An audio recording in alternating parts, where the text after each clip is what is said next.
I knew at some level, obviously I knew I could make the decision against children, but it was never in my mind that this would be a real option, that I could do this, that I could decide to not have children, and finally came to the point to say, no, I want to live an authentic life. An authentic life is not for me, it's not motherhood, it's not parenthood, it's a life without children. But this was a long way. And I had so many like mind blocks in my head, what society expect from women, what society expect from people my age. And so no, I didn't always knew that No. always know that I don't want children. Yeah. I'm Keltie McGuire, and you're listening to the Kids Are Childfree podcast. Hello, and welcome to the Kids Are Childfree podcast. Today, I'm super excited to be speaking with one of my fellow coaching colleagues. She's here in Germany. Her name is Sina Scheithauer, and Sina is what they call a coach for the Kinderfrage decision, which translates to the kid question, which, that's what's on all of our minds, right? She is also a podcaster. She is the host of a podcast called the Childfree Coffee Club. I met her a number of months ago. We had a great online catch up, and I, of course, love highlighting and showcasing what my colleagues are up to in different markets. Now, Sina, as you'll hear, works specifically with women and couples in German. So she has clients in Austria and Switzerland and Germany, of course. And she shares so much wisdom with us today. I love hearing the insights of what other people are up to in this space, and also hearing about their kids or child-free decision and how she came to the decision in her case to, like myself, remain child-free. Sina, thank you so much for being here today. I'm really happy that we have connected. I know the two of us caught up several months ago now, probably. Mm-hmm. And I love speaking with other people who do the coaching work that we do, specifically in different parts of the world. And we'll talk a little bit about that today. But I work very internationally. And I know, as you'll probably share with us, you work in the German-speaking markets. Yeah. And so, just sort of interested to hear like what's going on in your world with the coaching work, what sort of wisdom and insights you can share with our listeners, because there are different perspectives that connect with different people. And so, just very excited for this conversation we're going to have. As we've talked about, it's very informal today, I should say. So we're going to see where things take us. And I'm going to stop talking. I would love for you to share just a little bit about yourself and the kind of coaching work you do. Yes. First of all, thanks for having me, Keltie. And I will say sorry in advance because I'm a native German speaking, and taking an interview in English is a little bit uncomfortable for me. So I hope my language will be okay for everyone. My name is Sina Scheithauer, and I'm a German coach, and I work with women and couples on the question, do we want children? Do I want children or not? And I've been on the fence for very many years. And that was an inspiration for me to, start this coaching business and work with women and couples on this question, and to provide the support and the space that they need to take their decision properly. And I'm doing this work it's 3 years now. In January, it's been 3 years. And I also have a podcast, the Childfree Coffee Club podcast, where I talk on German about all the stuff around like being on the fence, child-free lifestyle, and all this. And my clients are from Germany and Austria and Switzerland, as you said, in the German-speaking market. Yeah. Amazing. Okay. Well, it's funny because there are so many parallels between our stories. And I think that's probably why when you and I had caught up a few months ago, we had so much, we could have talked probably for hours and hours. Interestingly, I've been doing this coaching work for a similar amount of time specific to this space. Prior to that, doing other types of coaching work, which it sounds like I understand you have a background in social work and you've been doing coaching for some time now. Mm-hmm. And both of us were on the fence and we're like, oh my gosh, this is a problem that, and we'll get more into the specifics of your journey, but like, were you surprised initially to find out that other people were struggling with this decision? Or did you always have a sense that like, it can't just be me who's asking this question?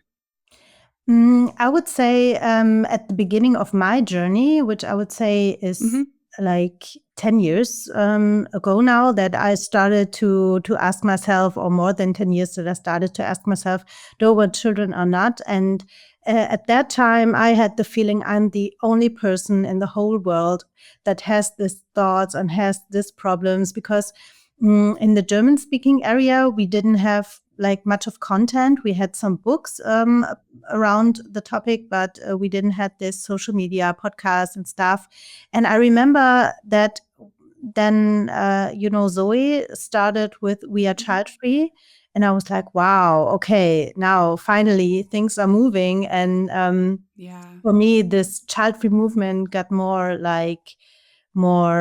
visible, and I had the feeling, okay, I'm not the only one. And at the moment when I decided to start the coaching business, I had this deep knowing, okay, I can't be the only one. And there have to be so many women out there and so many couples out there that have the same question. And that was, as I said previously, the inspiration for me to start this business, because I always had the deep longing when I was on my journey to talk to someone that is on one hand neutral, like won't push me in any direction, but on the other hand knows what I'm talking about. And that was so important for me. And I always wished someone could do this for me. And so when I decided to start the coaching business, I had the feeling, okay, there's a deep need for this kind of work in the German speaking area. And that was the reason for me why I started this. So first of all, I felt very alone. And then as I moved further on my journey, I discovered more like in the American speaking area, more content and stuff. And also I felt, okay, things are moving in the German speaking area too. Yeah. Yeah. It sounds like, perhaps things had, and I don't want to make assumptions. Would you guess that conversations around being child free and that's the fact this is a decision we get to make maybe happen first in the English speaking, or like we can say North American markets before Germany, or do you think those were happening in parallel? I had the feeling that that in the English speaking area and market, things were a little bit earlier and moved a little bit further when I see like how many coaches, how many content creators, and also different approaches on this topic. You know what I mean? Like not only talking about it, but also like highlighting it under different perspectives. I have the feeling that the English speaking market is like moved more forward, not only the market, also the area. And Germany and the German speaking market is a little bit like, I wouldn't say behind. I would say more like in the beginning, in developing state. I don't know. Yeah. Yeah. Which I have to assume it must feel exciting for you. Like you can really, be a pioneer in this space, and you're at the forefront of supporting people with this big life decision. Yeah.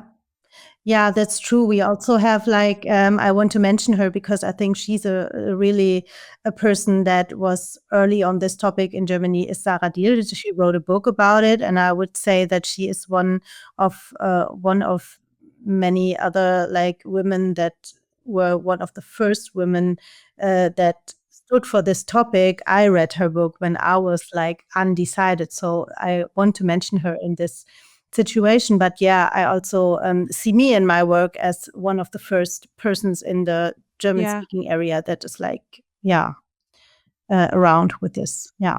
Yeah. Well, I appreciate, and love you kind of sharing about those who came before you, if you will. I love doing the same. As you know, I've had Merle Bombarderi onto the podcast, who really has been doing this work for such a long period of time. And that was, of course, very groundbreaking. I just want to mention the name again. So it was Sarah Diel. And what is her book called? For anyone who speaks German listening, I know we've got Germans. It's a German book. It's called Die Uhr, die nicht tickt. Okay. But The clock is not ticking, so Yeah. to speak, the Yeah. biological clock, Yeah. right? Okay. Mhm. I find it also interesting and cool that like We Are Child Free was definitely instrumental in my journey as well, as far as I didn't really know child free people to date. And so just seeing and being exposed to those stories was so important for me. And that's part of the reason I'm sure behind also your podcast, my podcast, is to have more conversations, not just about the child free choice, but like how did we make the decision to have kids or not have kids and how that all works. So, okay, well, I'm curious to know, had you always been ambivalent about having kids, or did you think you would have kids and then change your mind, or what did that journey look like for you? I'm not always been ambivalent because in the beginning, when I was a child, when I was a teenager, and even in my early 20s, I always thought, okay, I will become a mother like everyone does. And then I got confused with my own timeline because I always thought I would be an early mother. And then I went to university and I was in my early 20s and I was like, okay, I won't be an early mother because now I'm done with my studies and I will begin my work. And so I always like said, okay, later, maybe with, I don't know, 30 and then maybe not 30. And when my friends began to build families in my like mid 20s or end 20s, I always thought, okay, we are too young. And I always thought, because I had this feeling of irritation when everybody began like to build families. I had this Yeah. irritation in me, and I always thought it's because of the age, because I always thought, okay, we are too young. And then but then I realized at one day I began to question, is it my age or is it me? Do I not want this? And more of my friends became parents, and more I get to see what it's like to be a parent, which can be like very. I had some different insights in being a parent because not every family is the same. You know what I mean? So I had various like insights in being a parent and building families, and I never had the feeling, oh, that's something I would like for myself. But I always had the thought, I have to do this for myself when I observed how they lived in their families. But I never felt it Yeah. like a desire, you know? I never had the desire Yeah. to do this and to want that. But I always had the thought, you have to do it. So more like a push, but Yeah. not a pull. Yeah. And yeah, and so, but I always had the feeling I can't decide because I knew at some level, obviously, I knew I could make the decision against children, but it was never in my mind that this would be a real option, that I could do this, that I could decide to not have children. And it was a very long way for me to, and I started with like personal growth and read books and made courses and got to know myself better and finally came to the point to say, no, I want to live an authentic life. An authentic life is not for me, it's not motherhood, it's not parenthood, it's a life without children. But this was a long way. And I had so many like mind blocks in my head, what society expect from women, what society expect from people my age. And yeah, so no, I didn't always knew that No. always know that I don't want children. Yeah. Yeah. I'm glad you brought up those sort of mind blocks because I think about them different ways, but like yeah, they're basically hurdles. We can actually really envision ourselves a decision, and between us, there's like this minefield we have to cross. So, what are those blocks? What are those hurdles? And so, I'm interested for you. Can you articulate a little more specifically what a couple of the biggest things were that you had to work through, or that was preventing you from fully saying yes to a child-free choice? hmm I would say like it was this role thing that I always had in mind that a woman is a woman when she becomes a mother. Like this feeling that I'm not complete when I won't become a mother, and this I always have the feeling that there is kind of a path that everyone walks. And I always had these ideas for me in my head. I never had the feeling when I won't become a mother, my life is empty. I never had that feeling because always Yeah. had these ideas, what I want to do, what I want to be. But I had the feeling it's not allowed. I had the feeling it's not allowed to make this decision, and it is wrong. And I also was afraid what people would say. I also was afraid, what if I make the wrong decision? What if I wake up at 45 or 50 and realize that was wrong, and I should have tried it. Yeah, I would say these things. Yeah. Okay. And I'm sure, as well as I do, I know all of this is resonating so much because it must, I would imagine, I don't want to make assumptions, but for you, like for me, are these not many of the things that you hear every single day from your clients, the same sorts of blocks? Yeah. Yeah, I sometimes I have the feeling many fears are the same with my clients, but sometimes I have clients, they bring up like topics, questions, fears that I myself don't know and that I never have, and I find Yes. this very, very interesting. I Yeah. I'm so curious, and you see me Yeah. smiling not because I'm happy that they Yeah. have these problems. It's I know Yeah. it's very, very hard for them, but for me it's so like interesting to like yeah to work through this with them and to guide them and help them to get through this. But I often find it interesting when I get confronted in a coaching process with topics that I never have known, on my journey, that are Yeah. totally new for me. Yeah. Yeah. I appreciate you pointing that out because as much as I think there's relatability to an extent, and in the sense that whatever, whoever's listening right now, whatever you're struggling with, even if it's something that no one has ever mentioned or talked about before, I guarantee you there are other folks that are struggling with the same thing. Yeah. As an example, I had a woman in one of my workshops. She said, I've really struggled with my, I'm not sure if she had a previous eating disorder, but body image, the relationship with her body. And she said, I have a real fear around, pregnancy and having a child and how that may shift and change, and that it could be quite emotionally, mentally challenging or Yeah. damaging for me. Yeah. And she said, Mhm. I feel almost, she said, I think something to the extent of, I feel almost like shallow or weird bringing it up. There were not a huge number of women on this call, maybe 8. 3 or 4 others said, yeah, me too. I feel the same way. Yeah, me as well. I don't really talk about that. And so, Yeah. even if it's not something you or I have personally Yeah. experienced or spoken to, or even if it's something that's maybe not as commonly talked about in this kids or child-free decision, things like regret or the fear of missing out or loneliness, please know that you're not alone with that. And I would be Absolutely. interested, can you maybe just mention like what are a couple examples of blocks that people have that you personally didn't face, but that you've helped people with? Mhm. Whether they're common or whether it's like, I heard this one and nobody else has ever told me that before. Mhm. Yeah, I had to think about a topic that was brought to me from a woman that was on my podcast recently, and the episode will be released soon. And she brought up a little bit similar to what you just said with the body image, that she discovered the topic of violence via while you're giving birth. So that is a big Yeah, like medical violence, I think they call it maybe. okay, Yeah, yeah, or birth violence. I'm not sure what the term yeah, is, but something to this extent. yeah, I and could be that wrong though. was Please explain more.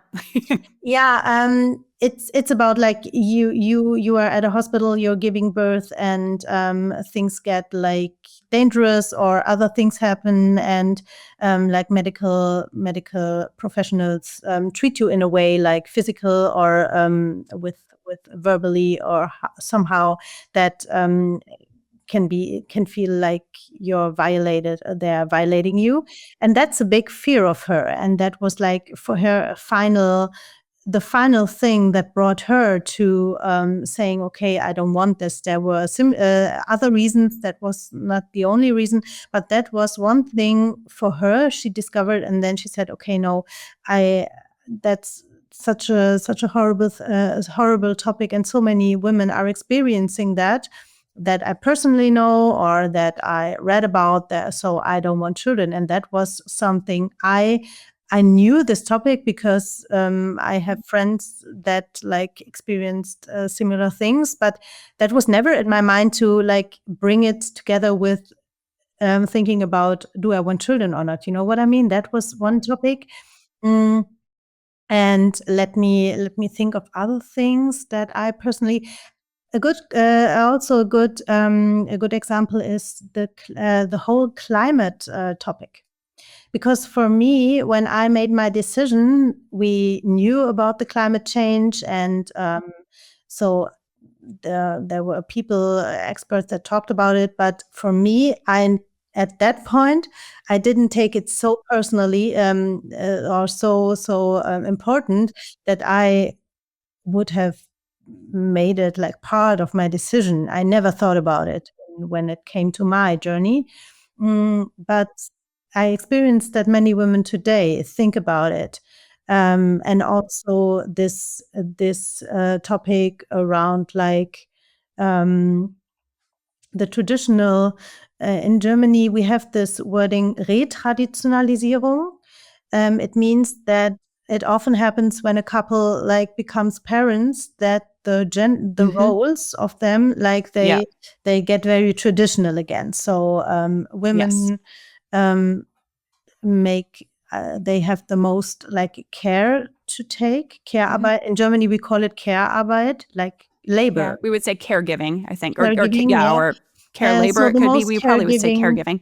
Caregiving Yeah. will be done by women, and so that is something I have that many women that come to me, and also couples have on mind, like a very important topic that I, for my personal decision, didn't have in mind so specifically. Yeah.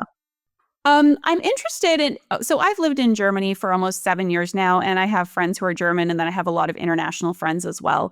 I do coach German clients, but as mentioned, I have a very international audience. So volume-wise, it's not going to be anywhere near like you and the conversations you're having. Would you say, first of all, there's more, and this is, of course, I'm not sure, have you lived in other countries before or just in Germany? No, I always lived in Okay. Germany.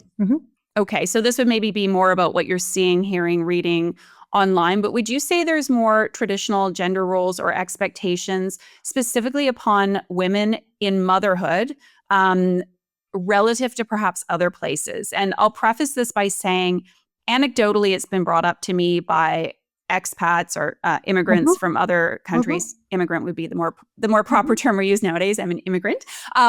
Is that they feel like it's more frowned down upon to be a mom who is, let's say, working outside the home, or to do that full time, or to be very career oriented and to have a child. And I'm not sure if that's just been their perspective or experiences, but I had read or heard that a lot of women who have kids either do stay home with those children, at least until they're school age, or they work part time. Would you say, is that the case? Would you say there's more traditional kind of roles or expectations around moms, maybe based relative to other parts of the world, like the States or Canada or Australia? Or well, I don't know if you have any comments on that. I wouldn't say so. I think there are countries like, especially in Scandinavia, where you have like more options to combine both things better than in Germany. Because I have the feeling that the couples in Germany that become parents, most of the women, they work part-time, and even though they work part-time, it's very hard to combine like everything as a family, and that is my feeling. But when I especially look to the US, you know, we all live in filter bubbles, so I only can like talk from something I see online and stuff. I have the feeling that there is a very strong traditional backslash that we have in the US right now, especially because of politics, but also in the last years. So I have the feeling that is, in my opinion, more like in the US, that we have these expectations around motherhood and how motherhood should look like. And we have mothers in Germany that stay at home. And I remember that the mothers in my generation, so the mothers to my generation um, there were many mothers that stayed at home for a little longer.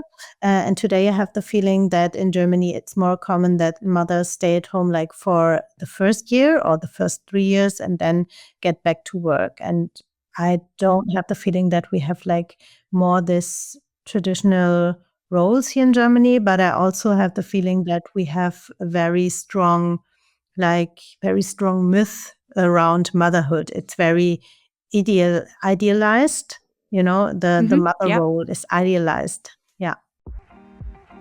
Part of what can happen is when we're grappling with this kids or child-free decision, we really start going in circles.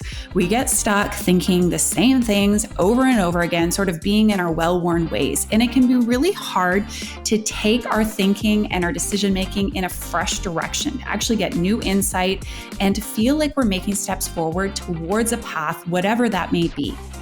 If you want to break out of that rut that you are in and to get some insight from someone who is not your partner or not your mom, not your best friend, somebody who can really be impartial in this decision and can ask you thoughtful questions and who can make observations about what they're hearing and what you're seeing as far as where you're stuck and what it is you want, you definitely want to check out my Clarity Booster offering. This is the most accessible way of working with me one-on-one. What it is we meet for a 1-hour coaching call where we're going to tackle a specific aspect of your kids or child-free decision, where you're feeling stuck. I'm going to ask you a bunch of thoughtful questions. And after that coaching session, I'm going to give you some specific takeaways and exercises for you to do on your own after our call. Then a couple weeks later, we're going to meet up for a 30-minute follow-up call where we're going to see what kind of traction you've made, where you're at, and where we go from there. If you're interested in checking out the Clarity Booster offering, it's only $349 plus taxes. So it really is the most affordable way of working with me one-on-one, of getting my eyes and ears on whatever it is you're grappling with. I'm going to include the details for the Clarity Booster in the show notes of today's episode, and you can also find those over at kidsorchildfree.com. Again, that's the Clarity Booster. I look forward to hopefully hosting you soon for one of these calls. Back to the show. Can you tell us a little bit about, like, in what sense you think it's idealized? I'm curious if that sort of aligns with what we see in other places. Yeah, that like motherhood is the full fulfillment of motherhood of womanhood. That like as a woman you are complete when you become a mother. That is for a long time a mind block for me. But I have the feeling that this mind block that many women that I work with share comes from a social expectation and this idealizing of motherhood, the woman as a mother, and that there's a social and in society a view that if women don't become mothers, they are not complete and they didn't like fit their role completely, like something's missing. You know what I mean? It's like the last thing that you have to complete so that you check every box. Totally. That seems, I mean, that's been prevalent both. So that's been my own experience or sense or feeling, as well as what has been shared by virtually all of my clients. Now, of course, I can't speak from all parts of the world because I've not worked with people in every corner in every country. But certainly for clients, North America, Australia, New Zealand, Europe, that seems to be a view that, motherhood is romanticized, it's idealized, it's put on a pedestal. And at the same time, there's like, it's so funny because on the one hand, we hold up and revere mother. And on the other hand, it's like there's this sense of like being less than, right? It's in a certain sense. At least I know, for example, my mom was a stay-at-home mom. A lot of my peers, their parents did their mothers, worked part or full time. My mom, very much, it was like, you don't work outside the home. You're not working. What do you mean you're staying home? Must be nice. My father was a doctor. So the assumption, is like, okay, well, you're rich. You don't have to work. Yeah. so it's interesting. It's like it's this double bind. Of course, with women in general, absolutely. It's like we see these contradictions where it's like, you've got to do this. It's the most amazing thing ever. And yet you're kind of marginalized, for many women feel, and their identity kind of gets made second. I don't know if you have further thoughts on that. I'm curious. Yeah, and I would totally agree, especially when I talk to my friends who are mothers, that, as you said, even though they like checked every box, they are like, they study, they have a good job or had a good job and now taking care of children, whatever they do, and they are mothers, but often feel like not seen and not valued from society, especially when it comes to daycare and all this. It's a little bit hard for me because I don't know all the words, in English. But That's okay. When it comes to combine everything and to live a good life as a family, and they have the feeling that like government let them alone, especially when it came to pandemic times. They felt so left alone from society, from government, from everything, and had the feeling they have to do all the work and nobody sees what they are doing. And we have a very very very good book in Germany. It's called Nicht Mutter sein, and the author is Nadine Punks. And she has a very good quote in this book, but I don't know. I will send it to you after the podcast. And it's like, please. Mutterschaft wird überhöht, aber Muttersein wird nicht wertgeschätzt in diese Richtung. It's like mother. Could you translate it? Motherhood. We would say. Can you say the first sentence again? It's like Mutterschaft ist idealisiert, aber Muttersein nicht. Also Muttersein ist ist nicht wertgeschätzt. Irgendwie so in diese Richtung.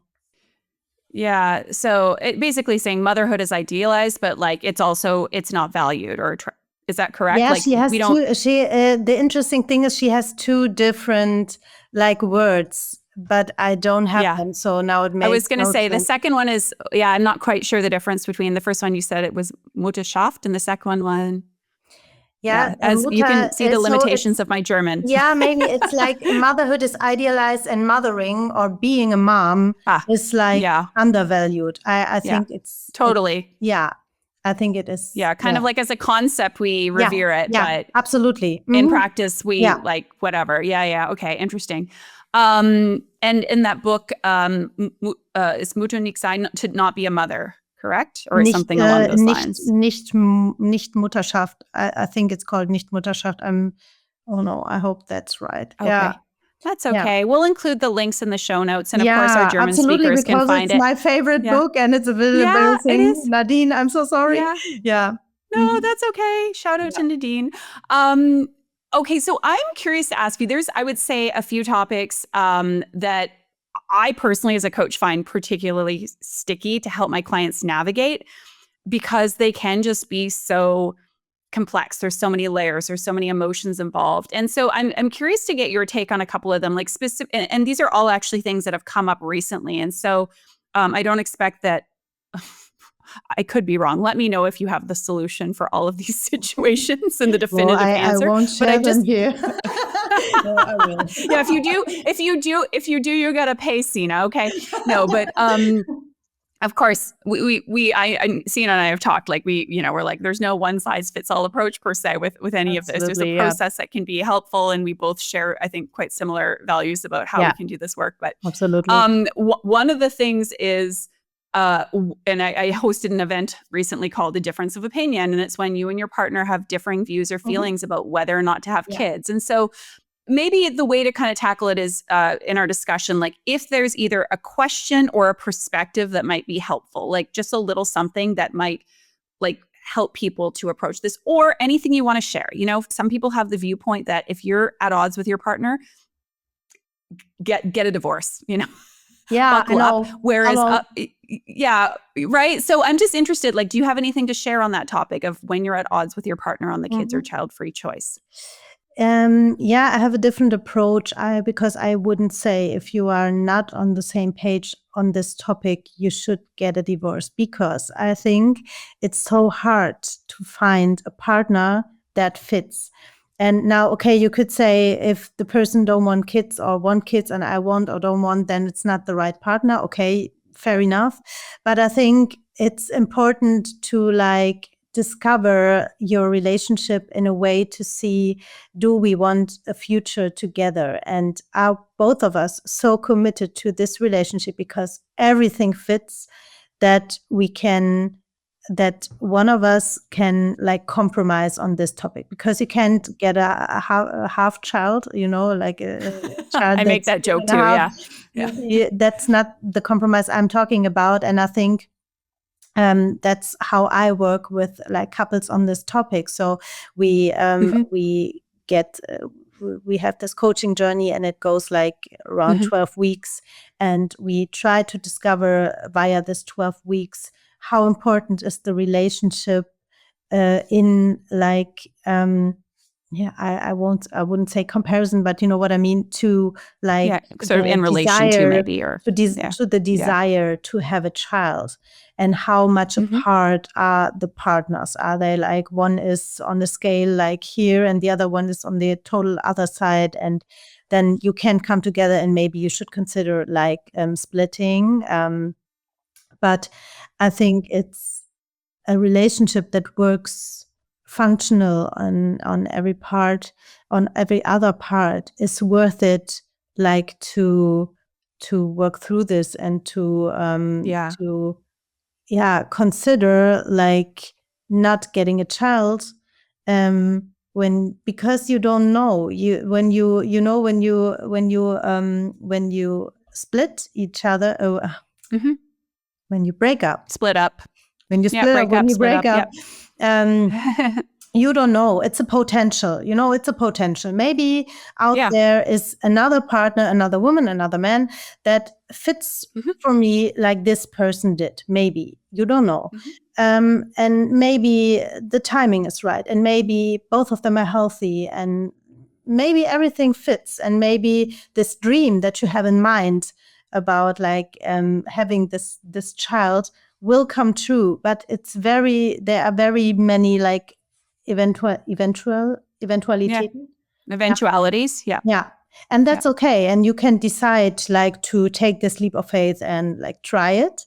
But I think it's also like, if you have a relationship that's functional, often over many, many, many years, this relationship is worth it, like to reconsider if there's a way to say, okay, I let this dream, I let this wish go, and I decide for what I have here. You know what I mean? Yeah, absolutely. I think that's some great advice, and I would agree.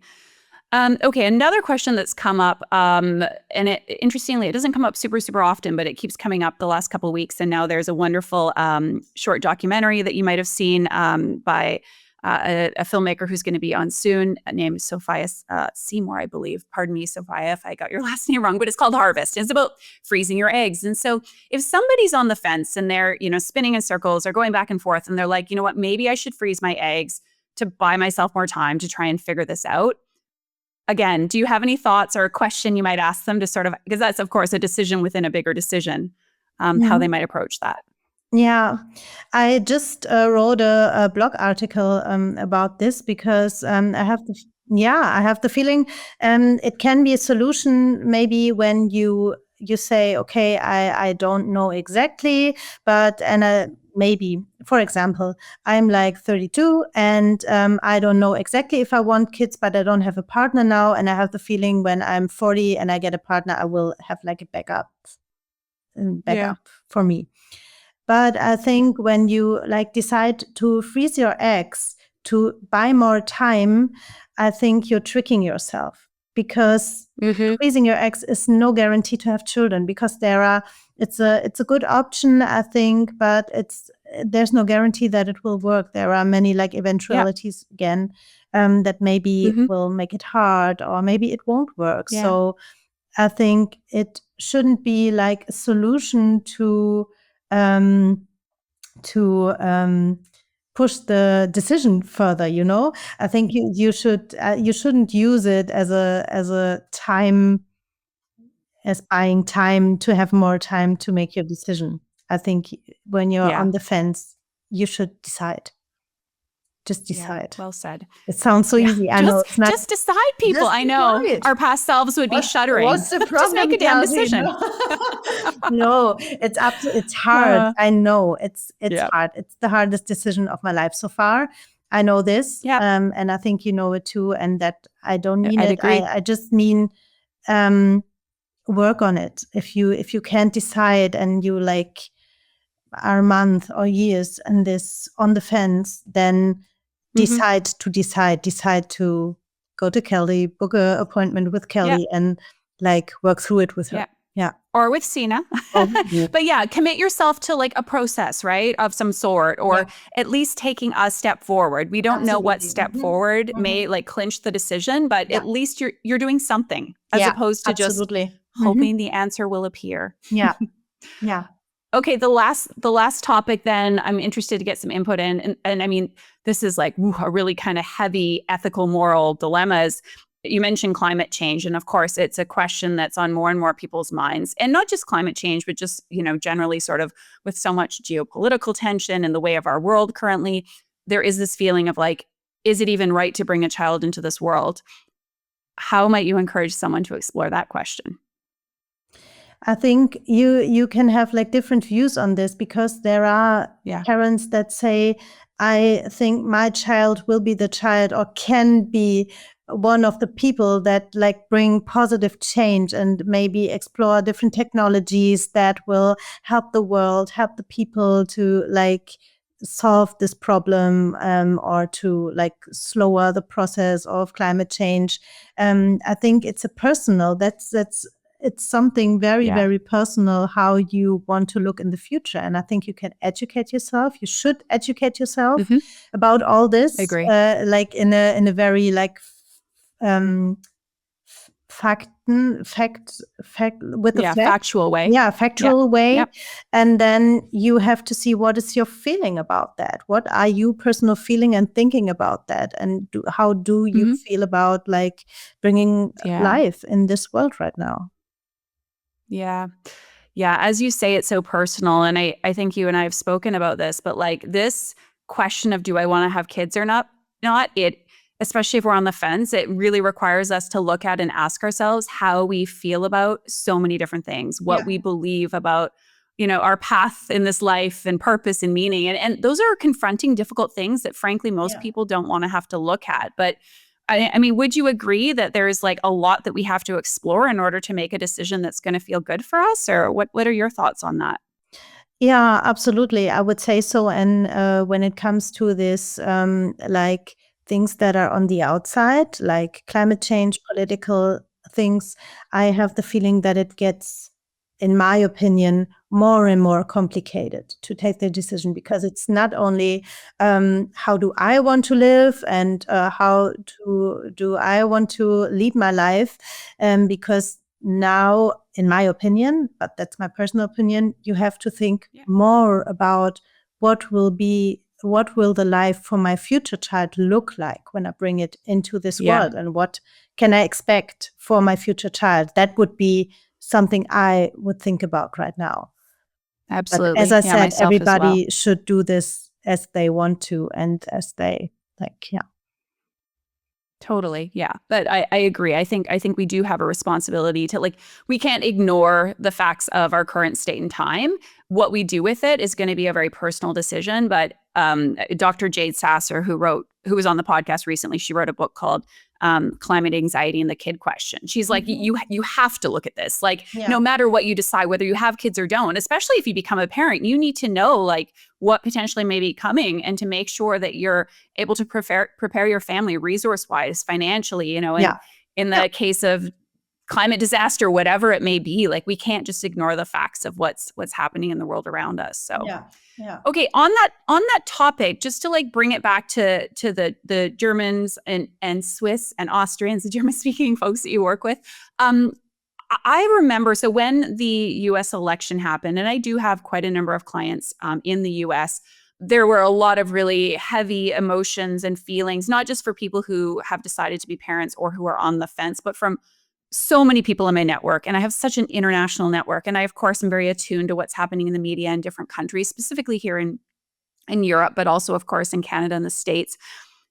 And there was a little bit of surprise when I spoke with a few Americans for them to hear that, like, no, a lot of people are also very concerned. And we have our own unique set of challenges that actually in many ways are looking quite similar to what's happening in the US, perhaps back a few steps, right? But we're looking at what's happening there and thinking, holy smokes.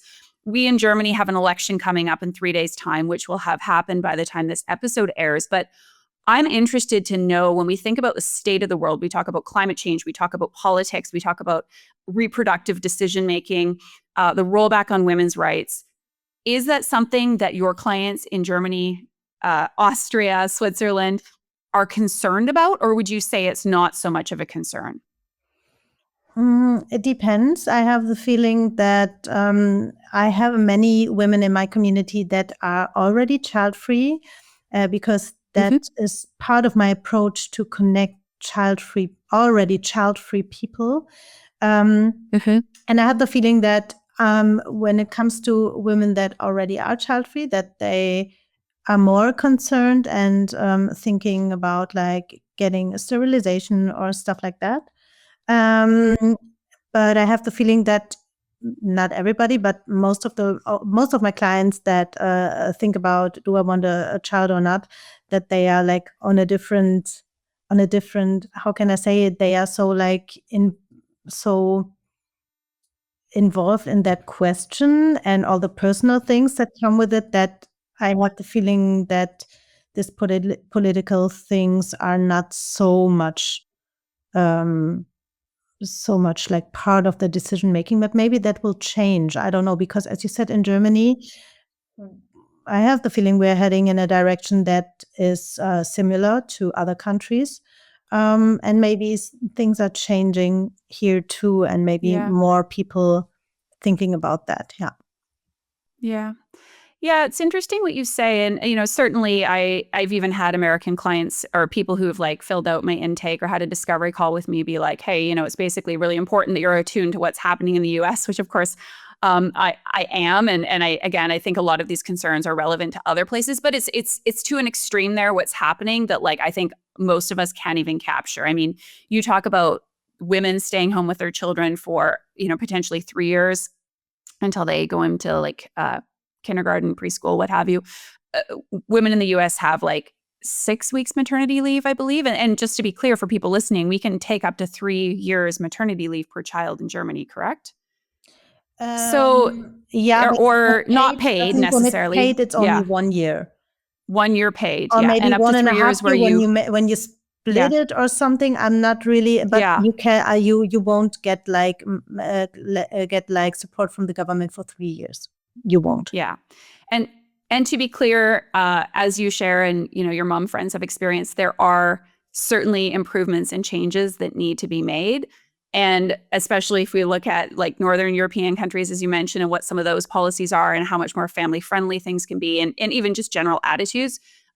Germany is not perfect by any means, but I think for a lot of people in the US, and if they hear about, what people pay or don't pay for childcare, other types of benefits, paternity leave, like they'd be thinking, this sounds like the promised land. And in many ways it is relative to that. So I don't want to say that like it's totally equal footing. And also I would agree with you that, for example, climate change was something that weighed into my consideration. It wasn't a deciding factor in and of itself, because I don't think any one thing was a deciding factor.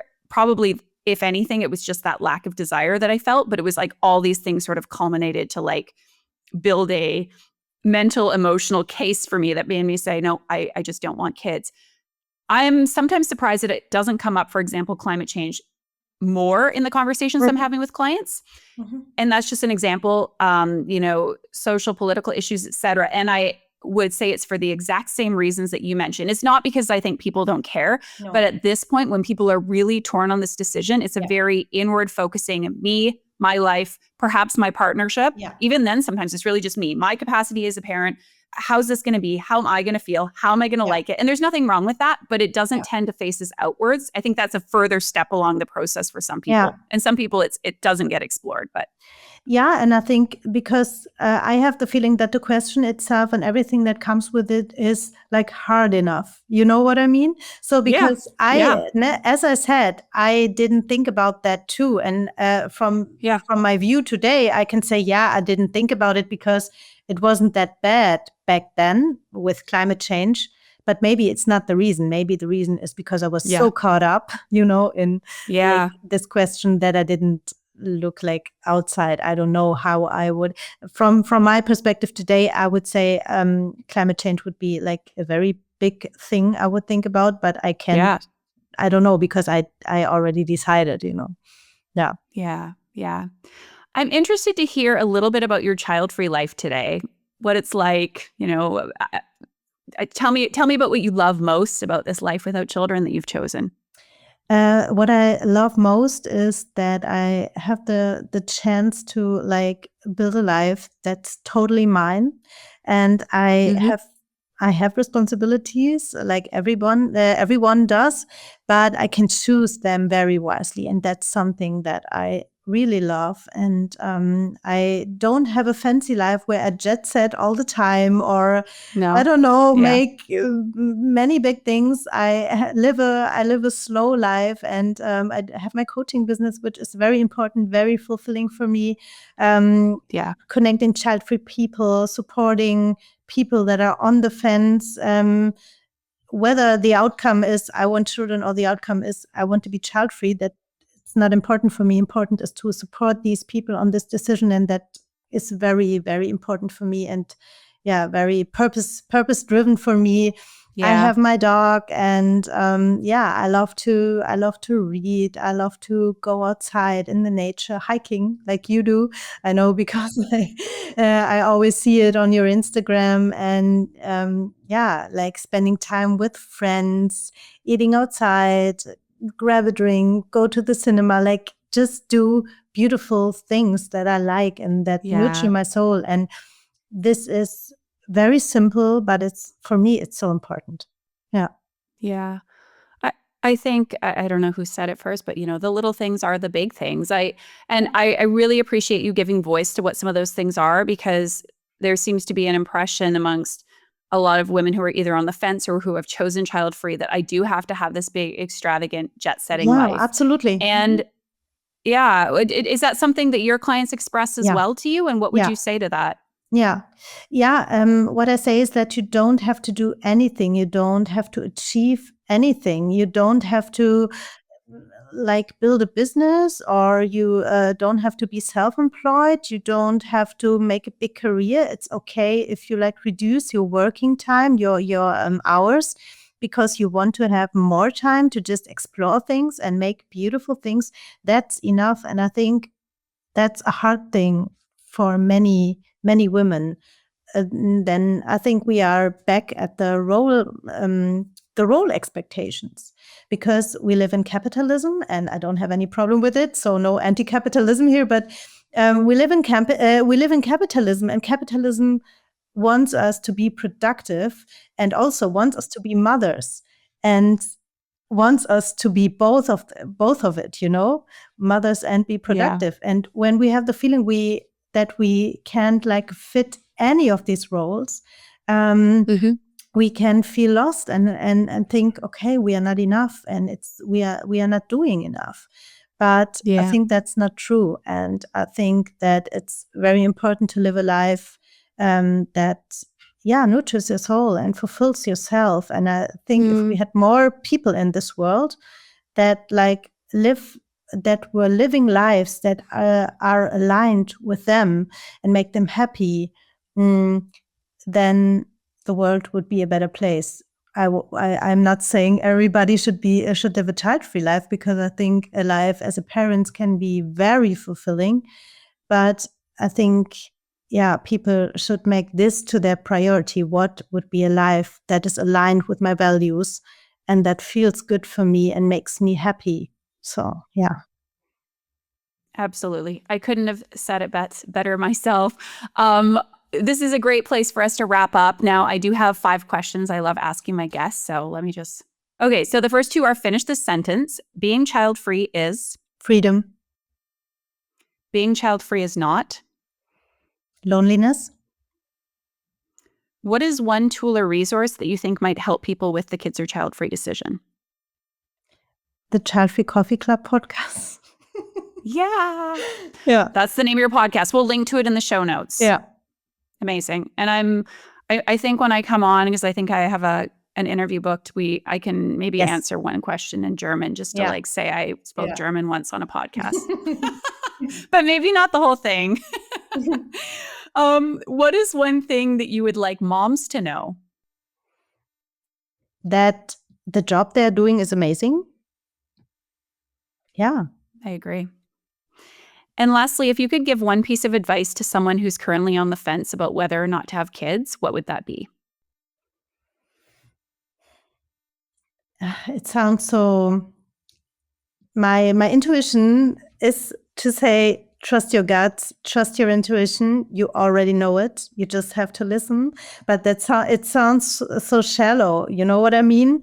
But it isn't, because in my opinion, in my work, that's what I discover, that if you really listen and if you are ready to let go of all these expectations, all these fears, and all this society pressure, family pressure, you will find the answer inside you. So yeah, that would be my advice. Just not just, because it's not just, let go of all these expectations and listen to your intuition, listen to your gut. Thank you very much. Okay, Sina, where can people find you, the podcast? As mentioned, we'll share everything that you reference in the show notes, but anything you want to extend to our listeners? Yeah, you can find my website under www.sina-scheithauer.de. Okay, that was German and English mixed, but I think you will link it in the show notes. I was going to say, we've got all kinds of things. Best thing. Also at the podcast, Childfree Coffee Club podcast, you find it on Spotify and Apple Podcasts, and I'll have Keltie as a guest in the next few months. And I'm very happy to have you there. And on my Instagram at Sina Scheithauer. Perfect. I will share all those things. And of course, for friends who don't know, if you want to follow someone in a foreign language like Sina, because I think your content is in German, that there is a little translate button, which you might have seen when you look at post captions. And of course, you can install a little plugin on your computer as well to check out her content, because I know there's lots of good stuff there for you to discover. And if you speak German and you're looking for someone to support you in German with this decision, definitely connect with Sina. I can wholeheartedly recommend her approach, philosophy as a trusted colleague. So definitely check her out. Thank you, Keltie. All right. Well, thank you so much for coming on today. And thank you, everyone, for listening. Yeah, thank you so much for having me, Keltie. Bye. If you have found this conversation or any of the other episodes of the Kids or Childfree podcast helpful, insightful, if this podcast has created some small or large shift for you that has helped you with your kids or child-free decision, I want to ask you to please leave a rating or a review in either Spotify, on the Spotify app, or Apple Podcast app. This is such a small, simple, quick thing for you to do that can create really big impact in terms of helping this podcast to get discovered by more listeners and help more people who are on the fence with this decision. So again, before you go about your day or listen to another episode, hit pause, leave a rating or a review, again, in-app, whether you're on Spotify or Apple Podcasts, and know that both I will be very grateful, as well as all of those people who will be discovering this podcast thanks to your rating or review.